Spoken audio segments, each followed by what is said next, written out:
Hey everyone, welcome back to our channel. If you want to take your video editing skills to the next level, you've come to the right place. Today, we're diving into the magic of green screen technology. Whether you're a beginner or a seasoned editor, mastering green screen techniques can transform your videos, making them more dynamic and visually stunning. In this video, I'll guide you through the essentials of using the green screen and show you step by step how to replace backgrounds seamlessly. So, grab Filmora 13, let's get started. Open your Filmora. Click on the new project. Then you'll see this interface.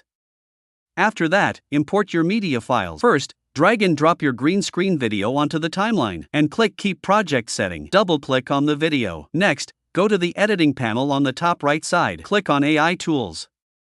Then click on the Chroma key option. After that, the green screen will be removed from your video. You'll see the final result. Suppose you want to add a background to your video. Drag and drop the background to the timeline below the main green screen video. Then trim the background according to your green screen video. Your green screen video background will be changed. You'll see the final result. Thanks for watching. I hope this video was helpful for you.